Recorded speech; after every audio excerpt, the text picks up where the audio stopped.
Hello everyone, welcome to Evoke Learning. आज की video में हम crop production and management chapter को कंटिन्यू करेंगे। लास्ट वीडियो में हमने क्रॉप रोटेशन तक की बातें पढ़ ली थी और आज हम स्टार्ट करेंगे differences between fertiliser and manure. तो चलिए स्टार्ट करते हैं। फर्टिलाइज़र और मैन्योर में 4 मेजर डिफरेंसेस होते हैं। पहला है कि फर्टिलाइज़र मैन मेड होता है, इनऑर्गेनिक होता है, जबकि मैन्योर जो होता है वो नेचुरल सब्सटेंस होता है। कैटल डंग और प्लांट रेजिड्यू के डिकम्पोजिशन से जो प्रोडक्ट बनता है वही मैन्योर होता है। फर्टिलाइज़र्स को फैक्ट्रीज़ में प्रिपेयर किया जाता है, जबकि मैन्योर को फील्ड्स में प्रिपेयर करते हैं। फर्टिलाइज़र सॉइल को किसी भी तरीके का ह्यूमस नहीं प्रोवाइड करते हैं, क्योंकि ह्यूमस के लिए क्या चाहिए होते हैं, प्लांट रेजिड्यूज़ चाहिए होते हैं, और मैन्योर सॉइल में बहुत ज़्यादा मात्रा में ह्यूमस को ऐड कर देता है। Fertilisers are very rich in plant nutrients like nitrogen, potassium and phosphorus. जो प्लांट न्यूट्रिएंट्स होते हैं बेसिकली वो यही एन, पी और के होते हैं। N means nitrogen, P means phosphorus and K stands for potassium. तो ये तीनों प्लांट न्यूट्रिएंट्स होते हैं और फर्टिलाइज़र्स को इन न्यूट्रिएंट्स में बहुत ही रिच बनाया जाता है, जबकि मैन्योर जो होता है वो प्लांट न्यूट्रिएंट्स में उतने रिच नहीं होते हैं। तो ये मेजर डिफरेंसेस थे फर्टिलाइज़र्स और मैन्योर में। मैन्योर के एडवांटेजेस क्या होते हैं? The organic manure is considered better than fertilisers. Fertilisers से बेटर ही कंसिडर किया जाता है मैन्योर को। ऐसा इसलिए है क्योंकि मैन्योर क्या करता है, वाटर होल्डिंग कैपेसिटी जो होती है सॉइल की उसको इन्हांस कर देता है, उसको बढ़ा देता है। सॉइल को पोरस बनाता है, यानी कि उसमें छोटे छोटे छेद हो जाते हैं, जिसकी वजह से गैसियस एक्सचेंज ईजी हो जाता है सॉइल के अंदर। फ्रेंडली माइक्रोब्स को इंक्रीज़ करता है मैन्योर, और सॉइल का टेक्सचर भी इम्प्रूव करने का काम करता है।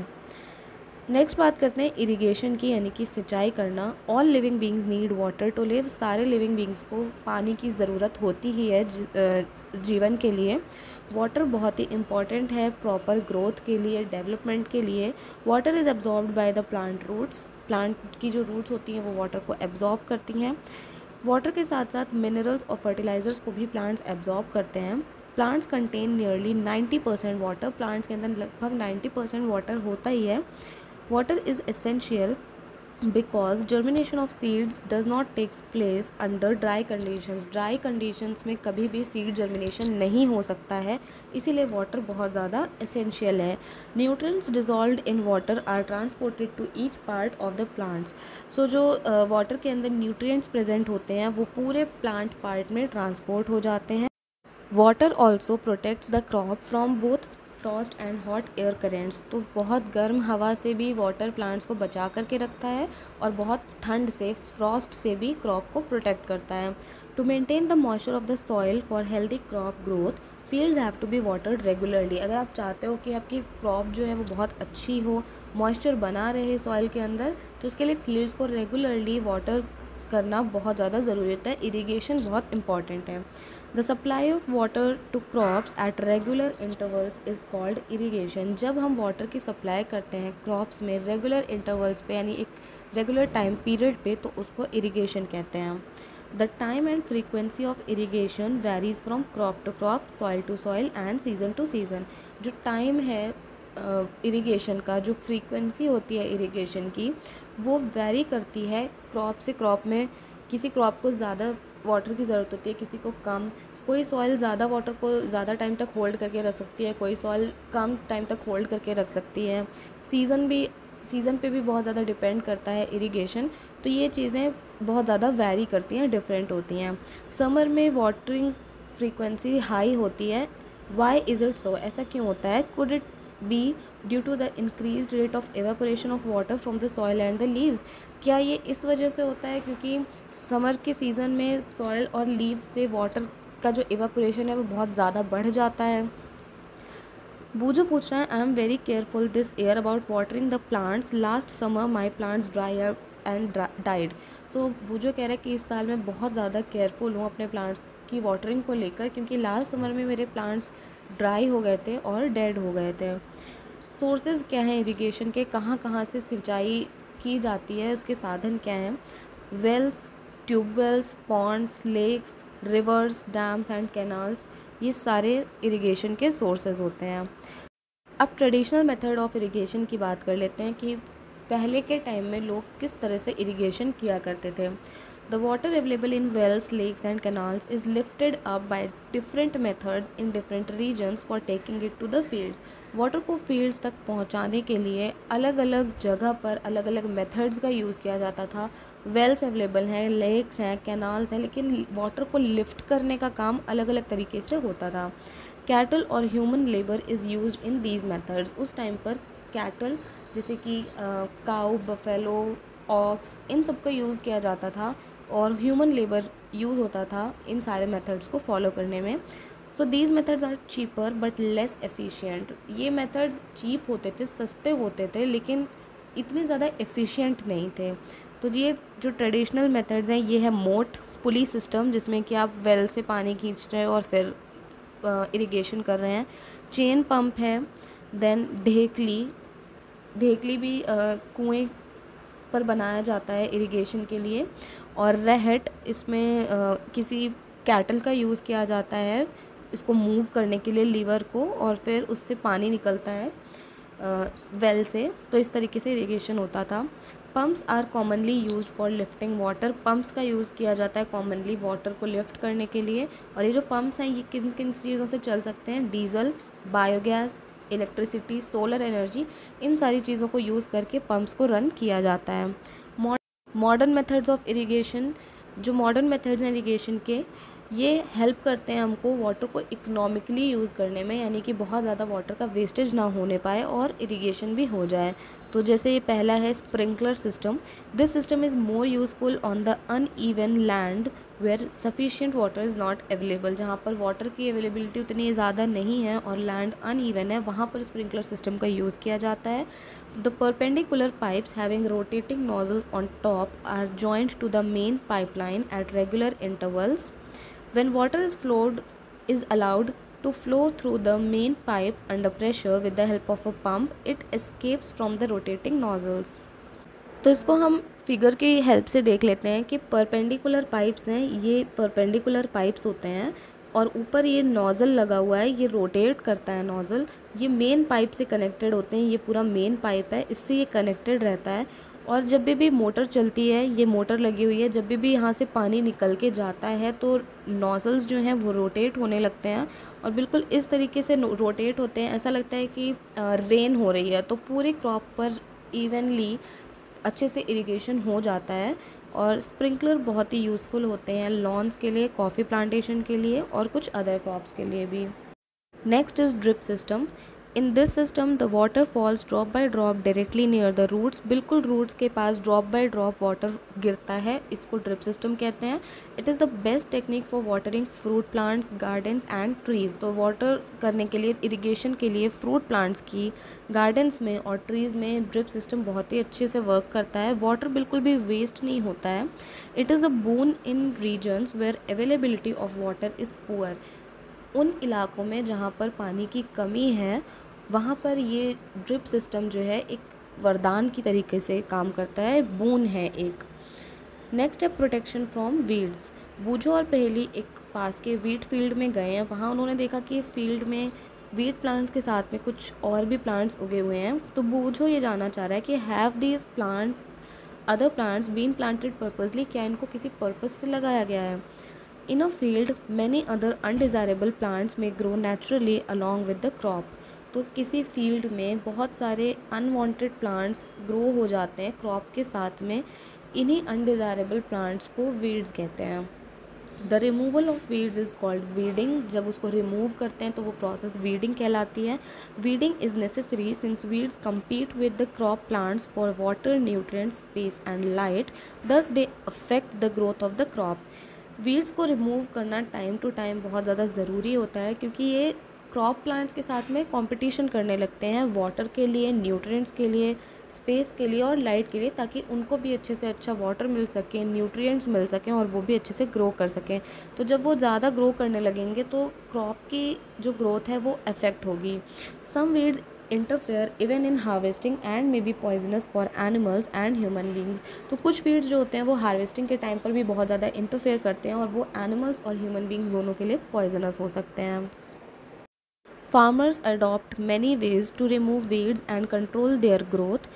फार्मर्स बहुत सारे स्टेप्स यूज़ करते हैं ताकि वो वीड्स को रिमूव कर सकें, उनकी ग्रोथ को कंट्रोल कर सकें। Tilling before sowing of crops helps in uprooting and killing of weeds which may then dry up and get mixed with the soil. जब हम टिलिंग करते हैं, प्लोइंग का प्रोसेस जब होता है बीज बोने से पहले, तो उस टाइम पर बहुत सारे जब मिट्टी को पलटा जाता है तो वीड्स जो हैं वो अप्रूट हो जाते हैं, जड़ से उखड़ जाते हैं, सॉइल के साथ में मिक्स हो जाते हैं, और ड्राई होने के बाद वो जब सॉइल में मिक्स हो जाते हैं तो कोई भी हार्म नहीं पहुंचाते हैं।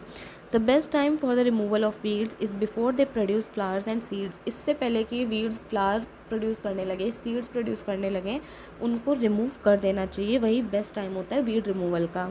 The manual removal includes physical removal of weeds by uprooting और cutting them close to the ground from time to time.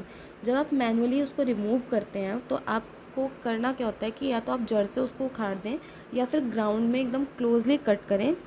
Time to time ये प्रोसेस करती रहनी पड़ती है। This is done with the help of a khurpi. A seed drill is also use to uproot weeds. तो आपने घर में अपने देखा होगा एक छोटा सा टूल होता है, गार्डनिंग में यूज़ होता है, खुरपी, तो उससे वीडिंग की जा सकती है। इसके अलावा सीड ड्रिल जो होती है वो भी वीड्स को रिमूव करने में काम करता है। Weeds are also controlled by using certain chemicals. कुछ केमिकल्स का भी यूज़ करके वीड्स को कंट्रोल किया जा सकता है, उनको वीडीसाइड्स कहते हैं। For example 2,4-D। These are sprayed in the fields to kill the weeds। इसको पूरे फील्ड में स्प्रे किया जाता है वीड्स को किल करने के लिए, और ये किसी भी तरीके का डैमेज नहीं करते हैं क्रॉप को। The weedicides are diluted with water to the extent required. जितना भी आप क्वांटिटी रिक्वायर होती है उसको वाटर के साथ डाइल्यूट कर लिया जाता है, मिक्स कर लिया जाता है, और फिर स्प्रेयर की हेल्प से पूरे फील्ड्स में स्प्रे कर दिया जाता है। ये देखिए फिगर 1.6 में ये जो फार्मर है ये पूरे क्रॉप प्लांट को अपने स्प्रे कर रहा है पूरी फील्ड को वीडीसाइड से।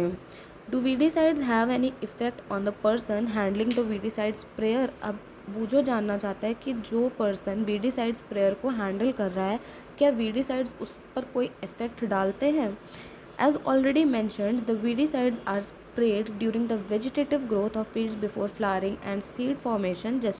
जैसा कि हमने पहले ही पढ़ लिया है कि इससे पहले कि वीड्स फ्लावरिंग और सीड फॉर्मेशन स्टार्ट करें, हमें वीडीसाइड्स स्प्रे कर देने चाहिए, वीड्स को किल कर देना चाहिए। और वीडीसाइड्स को जब फार्मर्स स्प्रे कर रहे होते हैं तो उनकी हेल्थ पर इफ़ेक्ट पड़ता है, इसीलिए उनको बहुत ही केयरफुली इन केमिकल्स को यूज़ करना चाहिए। उनको अपने नोज़ और माउथ को किसी पीस ऑफ क्लॉथ से कवर कर लेना चाहिए जब भी वो इन केमिकल्स को स्प्रे करें।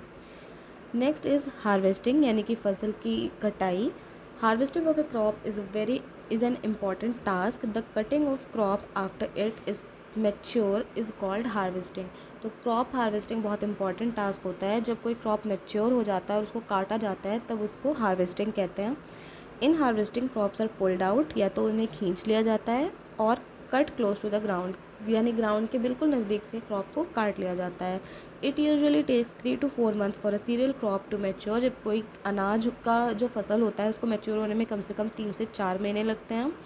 Harvesting in our country is done manually by sickle और by a machine called harvester. अगर आप मैनुअली कर रहे हैं तो आप सिकल की हेल्प से करेंगे जो फिगर 1.7 में बना हुआ है, या फिर एक मशीन होती है हार्वेस्टर, उसकी हेल्प से हार्वेस्टिंग की जाती है। In the harvested crop the grain seeds need to be separated from the chaff. जब भी हार्वेस्टिंग की जाती है तो जो ग्रेन के सीड्स होते हैं, अनाज के दाने हैं, उनको शाफ्ट से यानी भूसे से अलग करना बहुत ज़्यादा इंपॉर्टेंट होता है। इस प्रोसेस को थ्रेशिंग कहते हैं, जहाँ पर भूसे को ग्रेन से अलग किया जाता है। This is carried out with the help of a machine called combined which is in fact a harvester as well as a thresher। So 1.8 figure में आप देखिए कंबाइन बना हुआ है, ये एक मशीन होती है जिसमें थ्रेशिंग का भी काम होता है और हार्वेस्टिंग का भी काम हो जाता है। After harvesting sometimes stubs are left in the field. जब हार्वेस्टिंग हो जाती है, फसल कट जाती है, तो स्टब्स यानी कि कुछ झाड़ झंकार टाइप की चीज़ें फील्ड में छूट जाती हैं, जो कि फार्मर्स उनको जला देते हैं। पहेली इज़ वरीड, पहेली इस बारे में बहुत ज़्यादा टेंस्ड है। She knows that it causes pollution, उसे पता है कि इससे पोल्यूशन होता है। इट में also catch fire and damage the crops lying in the field. इससे क्या हो सकता है कि आग ज़्यादा भी बढ़ सकती है और भी फसलों को नुकसान पहुंचा सकती है। Farmers with small holdings of land do the separation of grain and chaff by winnowing. तो कुछ फार्मर्स जो होते हैं वो विनोइंग से ग्रेन और शाफ को सेपरेट करते हैं। इसके बारे में क्लास 6 में हमने पढ़ रखा है।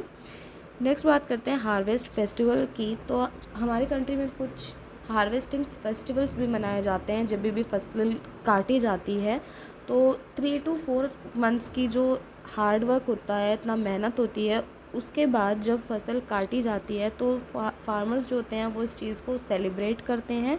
और इसके लिए बैसाखी, पोंगल, होली, दिवाली, नबन्या, बिहू, ये कुछ हार्वेस्टिंग फेस्टिवल्स हैं जो ऑल ओवर इंडिया सेलिब्रेट किए जाते हैं। Next is storage. Storage of produce is an important task. जितना भी ग्रेन प्रोड्यूस हुआ है इसका स्टोरेज करना एक इम्पॉर्टेंट टास्क होता है। If the harvested grains are to be kept for longer time, they should be safe from moisture, insects, rats and micro organisms. जो भी हमने हार्वेस्ट किया है ग्रेन्स को, उनको अगर आपको लॉन्ग टाइम के लिए स्टोर करके रखना है तो उसको मॉइस्चर से, इंसेक्ट से, रैट से और माइक्रो ऑर्गेनिज्म से बचा कर रखना होगा। Harvested grains have more moisture. जब हार्वेस्ट किया हुआ ग्रेन होता है उसमें बहुत ज़्यादा मॉइस्चर होता है। If freshly harvested grains are stored without drying, they may get spoiled और attacked by organisms, making them unfit for use और फॉर जर्मिनेशन। अगर फ्रेशली हार्वेस्टेड ग्रेन्स को हमने स्टोर कर दिया बिना उसको ड्राई किए तो वो उस पर माइक्रोब्स अटैक कर देंगे और वो पूरा का पूरा ग्रेन्स हमारा ख़राब हो जाएगा, किसी भी यूज़ में नहीं आ सकता फिर वो। Hence before storing them the grains are properly dried in the sun to reduce the moisture in them. इसीलिए स्टोर करने से पहले धूप में अच्छे से सुखाया जाता है, ग्रेन्स को ड्राई किया जाता है, जिससे उसमें जितना भी मॉइस्चर प्रेजेंट है वो सारा रिमूव हो जाए। This prevents the attack by insect, pest, bacteria and fungi. इससे जो हमारी ग्रेन्स हैं वो उस पर अटैक नहीं करेंगे इंसेक्ट, पेस्ट, बैक्टीरिया और फंजाई। पहली कह रही है, I saw my mother putting some dried neem leaves in an iron drum containing wheat, I wonder why. तो एक ड्रम है जो गेहूँ से भरा हुआ है, तो उसमें मेरी मदर को मैंने ड्राइड नीम लीव्स रखते हुए देखा। तो ऐसा क्यों किया उन्होंने? क्योंकि नीम में एंटीबैक्टीरियल प्रॉपर्टीज़ होती हैं, इससे जो माइक्रोब्स हैं वो ग्रेन्स पर अटैक नहीं करेंगे, इसलिए ऐसा किया जाता है। Farmers store grains in jute bags और मेटेलिक बिन्स। फार्मर्स ग्रेन्स को जूट के बोरों में स्टोर करते हैं या फिर बड़े बड़े मेटल के ड्रम्स होते हैं उनमें स्टोर किया जाता है। However large scale storage of grains is done in silos and granaries to protect them from pests like rats and insects. तो फिगर 1.10 में देखिए सिलोज हैं। जब लार्ज स्केल पर ग्रेन को करना होता है स्टोर तब सिलोज में करते हैं, या फिर ये इस टाइप की ग्रेनरीज हैं। सो यहाँ पर अच्छे से प्रोटेक्ट करके रखा जाता है इंसेक्ट से, रैट से। Dried neem leaves are use for storing food grains at home. अगर आप घर में स्टोर कर रहे हैं अनाज को तो उसमें ड्राइड नीम लीव्स डाली जाती हैं। For storing large quantities of grains in big godown, specific chemical treatments are required to protect them from pests and micro organisms. तो अगर बहुत ज़्यादा क्वांटिटी में ग्रेन को स्टोर करना है, किसी बड़े से गोडाउन में करना है, तो उसके लिए कुछ केमिकल ट्रीटमेंट्स करने पड़ते हैं जिससे कि वहाँ पर माइक्रोब्स अटैक ना करें और रैट्स, इंसेक्ट, ये सब उस पर ग्रेन पर अटैक ना करें। Food from animals. तो यहाँ पर आपको एक टेबल कंप्लीट करनी है जिसमें आपको वो फूड आइटम्स लिखने हैं जो हमें एनिमल से मिलते हैं और उसके सोर्सेज लिखने हैं। After completing this table, you must have seen that like plants, animals also provide us with different kinds of food. जिस तरीके से plants हमको food provide करते हैं वैसे बहुत सारे food items हमको animal से भी मिलते हैं। Many people living in the coastal areas consume fish as a major part of their diet. जो coastal areas में लोग रह रहे हैं, समुद्र के किनारे बसे हुए हैं, उनकी डाइट का एक बड़ा जो पार्ट होता है वो फ़िश होता है, वो फ़िश खाते हैं। In the previous classes you have learnt about the food that we obtain from plant. Previous classes में हमने पढ़ा था प्लांट से हमको किस तरीके से फूड मिलता है। We have just seen that the process of crop production involves a number of steps like selection of seeds, sowing, etc. और हमने इस चैप्टर के अंदर पढ़ा कि क्रॉप प्रोडक्शन की जो प्रोसेस है वो कितनी लंबी होती है, उसमें कितने सारे स्टेप्स इन्वॉल्व होते हैं। सीड्स का सिलेक्शन करना पड़ता है, बीजों को बोना पड़ता है, इसी तरह बहुत सारे काम होते हैं। Similarly, animals reared at home or in farms have to be provided with proper food, shelter and care. उसी तरीके से अगर आप घर में या किसी फार्म में एनिमल्स की रियरिंग कर रहे हैं, उनको पाल रहे हैं, तो उनको प्रॉपर फूड प्रोवाइड करना पड़ता है, शेल्टर प्रोवाइड करना पड़ता है, उनकी अच्छे से केयर करनी पड़ती है। When this is done on a large scale, it is called animal husbandry. तो जब इसको लार्ज स्केल पर किया जाता है, बहुत सारे आपने कैटल को पाल रखा है, तो उसको एनिमल हस्बेंड्री कहते हैं। पहले कह रही है कि फ़िश जो है वो हेल्थ के लिए बहुत अच्छी होती है, इससे हमको कॉड लिवर ऑयल मिलता है फ़िश से। जो कि विटामिन डी में बहुत ही ज़्यादा रिच होता है। तो ये चैप्टर यहाँ पर ख़त्म हो गया है और आई होप आपको ये समझ में आ गया होगा। अगर आपके कोई डाउट्स हों तो स्टिल आप कमेंट सेक्शन में बता सकते हैं। एक एक पॉइंट को अच्छे से मैंने एक्सप्लेन करने की कोशिश की है और आपको समझ में भी आ गया होगा। नेक्स्ट वीडियो में हम इसके कीवर्ड्स और क्वेश्चन आंसर्स को डिस्कस करेंगे। अगर आप चैनल पर नए हैं तो प्लीज़ सब्सक्राइब करिएगा। वीडियो पसंद आई हो तो प्लीज़ लाइक करिएगा। Thanks for watching.